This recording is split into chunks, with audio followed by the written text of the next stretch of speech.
নমস্কার বন্ধুরা, আজ আমি শেয়ার করব স্কুল অফিস টিফিনের জন্য খুবই কম সময়ের মধ্যে ঝটপট হোমমেড এগ পাস্তার রেসিপি। তো চলুন আমি কিভাবে আজকের এই পাস্তাটা বানিয়ে নিচ্ছি আপনাদের সাথে সম্পূর্ণ শেয়ার করছি। তো দেখুন, আমি গ্যাসের মধ্যে কড়াই বসিয়ে দিয়ে এখানে 1 বাটি পরিমাপ করে পাস্তা নিয়েছি। তো অবশ্য পাস্তার পরিমাণটা এখানে 200 গ্রাম হবে। আর পাস্তাটা সেদ্ধ করার সময় আমি একবারে পরিমাণ মতো নুন দিয়ে দিলাম। নুনটা দিয়ে নাড়াচাড়া দিয়ে একটা ঢাকনা দিয়ে পাস্তাগুলোকে একটু সেদ্ধ করে নেব। ঢাকনা দিয়ে 5 মিনিট মতো একটু ফুটিয়ে নিয়ে তারপর সেদ্ধ করে নেব। তো তার আগে আমি একটু ঢাকনাটা খুলে আপনাদের দেখিয়ে দিচ্ছি। দেখুন, পাস্তাটা কিন্তু বেশ ভালো মতো ফুটে উঠেছে, আর সেদ্ধটা কিন্তু এখনও সম্পূর্ণ হয়নি। আর একটু 1 থেকে 1.5 মিনিট মতো সেদ্ধ করে নিলে সেদ্ধটা বেশ ভালো মতো হয়ে যাবে। এই কারণে আমি আবারও একটু ঢাকনা দিয়ে ঢেকে সেদ্ধ করে নিলাম। বেশ একদম পারফেক্ট দেখো সেদ্ধ হয়ে গেছে। এবার আমি এটাকে একটু জলটা ঝরিয়ে সুন্দর করে ঠান্ডা জল দিয়ে ধুয়ে রেডি করে নিচ্ছি। নমস্কার, আমি রূপা, ব্লগস উইথ রূপা চ্যানেলে আপনাদের সবাইকে স্বাগত জানিয়ে আজকে আমি এগ পাস্তার রেসিপি নিয়ে হাজির হয়েছি, যেটা স্কুল বা অফিস টিফিনের জন্য আপনারা ঝটপট খুব ইজিভাবে বানিয়ে নিতে পারবেন এবং খুবই সহজ, যেটা একবার দেখলেই যে কেউ বানিয়ে নিতে পারবে।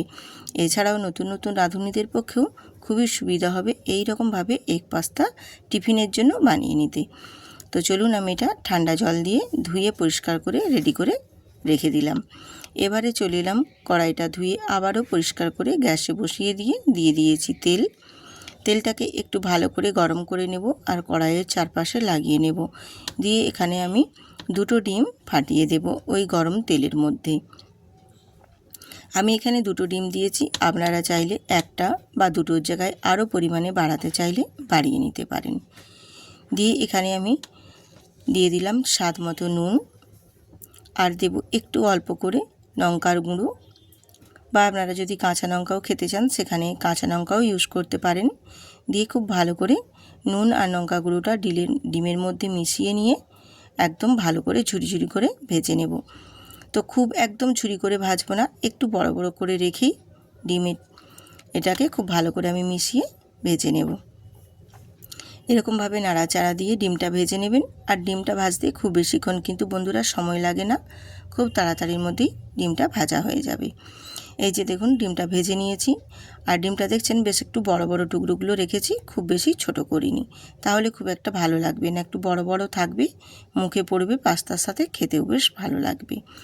দিয়ে ডিমগুলো ভেজে তুলে নেওয়ার পর আবারও ওই কড়াইয়ের মধ্যে আবারও পরিমাণ মতো একটু তেল দিয়ে এখানে আমি বড় বড় টুকরো করে পেঁয়াজ আর কাঁচা লঙ্কা কেটে নিয়েছি, সেটাই এখানে গরম তেলের মধ্যে দিয়ে দিলাম। আর পেঁয়াজ আর কাঁচা লঙ্কাটাকে একটু নাড়াচাড়া দিয়ে ভেজে নেব।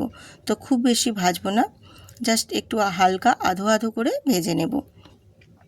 কালারও চেঞ্জ হবে না আর একেবারে ভাজাও হবে না, জাস্ট একটু হালকা ভাজা হবে, ক্রাঞ্চি ভাবটাও থাকবে। সেই পর্যায়ে কিন্তু এখানে আমি পাস্তাগুলো অ্যাড করব। আর এই রকমভাবে যদি পাস্তা রান্না করে নেন খুব কম সময়ের মধ্যে এবং খুবই তাড়াতাড়ি কিন্তু রেডি হয়ে যাবে। এত ভালো লাগে খেতে, একবার হলেও বানিয়ে দেখবেন বন্ধুরা, কম সময়ের মধ্যে খুব তাড়াতাড়ি রেডি করে নিতে পারবেন। এবারে পাস্তাগুলোকে দিয়ে এর উপরে আমি দিয়ে দিলাম 1 চামচ সয়া সস দিলাম, আর দেব এখানে 1 চামচ চিলি সস, আর দেব 1 চামচ টমেটোর সস। অবশ্যই এই 3টা সস দেওয়ার চেষ্টা করবেন, তাহলে পাস্তাটা খেতে আরও সুন্দর হবে এবং টেস্টি হবে। দিয়ে দিলাম একদম স্বাদ মতো নুন, দিয়ে খুব ভালো করে এটাকে মিশিয়ে নেব। সসগুলোর সাথে পাস্তাটাকে খুব ভালো করে এই রকমভাবে মিশিয়ে নিতে হবে। আর পেঁয়াজটাও এই রকম আধো আধো ভেজে নিতে হবে, তাহলে এই পাস্তার সঙ্গে যখন এই আধো আধো পেঁয়াজটাও থাকবে খেতে বেশ ভালো লাগবে, একটু ক্রাঞ্চি ভাবও থাকবে, বেশ সুন্দর লাগবে যখন মুখে পড়বে, ভীষণ সুন্দর হয়। এই রকমভাবে বন্ধুরা একবার হলেও বানিয়ে দেখবেন। অফিসের জন্য বানিয়ে দিতে পারবেন, এছাড়া স্কুলের জন্যও বানিয়ে দিতে পারবেন। ভীষণ সুন্দর একটা টিফিন রেসিপি আপনাদের সাথে শেয়ার করলাম। এছাড়াও ব্রেকফাস্টেও আপনারা বানিয়ে নিতে পারেন, খুব ইজি, কম সময়ের মধ্যেও রেডি হয়ে যায়। এর মধ্যে এবার ডিমগুলোও আমি অ্যাড করে দিয়েছি, দিয়ে সব কিছুটাই খুব ভালো করে মিশিয়ে সুন্দর করে একটু নাড়াচাড়া করে ফ্রাই করে নেব। মানে সসগুলোর সাথে পাস্তা আর ডিমটা সব কিছুটাই বেশ ভালো করে একদম মিশিয়ে নিতে হবে। খুব বেশি সময় লাগবে না। পাস্তার সঙ্গে সসগুলো মিশে গেলেই তারপর ডিমটা দিয়েও একটু নাড়াচাড়া করে বেশ ভালো মতো মিশিয়ে নেব। মিশিয়ে নিয়ে বেশ ভালো মতো দেখবে একদম ঝুরঝুরো করে, একটার গায়ে একটা পাস্তা লাগবেও না, আর একদম সুন্দরভাবে রেডি হয়ে যাবে। তো আশা করি দেখে বুঝতেই পারছেন আমার এই ডিম পাস্তার রেসিপিটি কত সুন্দর এবং কত লোভনীয় হয়েছে।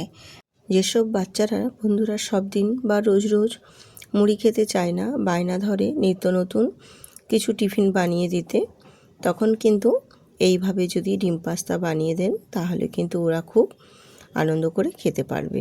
এছাড়া আমরা বড়রাও প্রায় দিনই ভাবি স্কুলের টিফিনে কি বানিয়ে দেব বা অফিসের টিফিনে কি বানিয়ে দেব, বা আমরাও ব্রেকফাস্টে রোজ দিন যদি না মুড়ি খেতে ভালো লাগে বা নিত্য নতুন কিছু বানাতে ইচ্ছে করলেও এইভাবে বানিয়ে নেবেন বন্ধুরা। খুবই কম সময়ের মধ্যে ঝটপট কিন্তু বানানো হয়ে যায়, খুব ইজি এবং কম সময়ের মধ্যেও কিন্তু রেডি হয়। তো পাস্তাটা দেখো আমার একদম কমপ্লিট হয়ে গেছে। আমি নাবিয়ে তারপর তোমাদের দেখিয়ে দিচ্ছি দেখো কতটা সুন্দর এবং কতটা লোভনীয় হয়েছে এই ডিম পাস্তার রেসিপিটি। একবার হলেও বানাবেন বন্ধুরা, খুব কম সময়ে রেডি হয় আর খেতেও কিন্তু দুর্দান্ত লাগে, ভীষণ ভালো লাগে এবং অনেকক্ষণ পেটটাও কিন্তু ভরিয়ে রাখে। বেশ পেট ভর্তি করে থাকলে বাচ্চাদের মায়েদেরও কিন্তু অনেকটাই শান্তি। এইভাবে বানিয়ে নেবেন। হোমমেড একদম ঘরের সিম্পলভাবে ঘরে থাকা উপকরণ দিয়েই পাস্তার রেসিপি আমি বানিয়ে আপনাদের সাথে শেয়ার করলাম। যদি ভালো লেগে থাকে অবশ্যই কিন্তু বন্ধুরা চ্যানেলটি সাবস্ক্রাইব করে সুন্দর করে একটা কমেন্ট করে আমার পাশে থাকবেন। নতুন নতুন বন্ধুদেরও অসংখ্য ধন্যবাদ আমার আজকে ভিডিওটি দেখার জন্য। আবার দেখা হচ্ছে।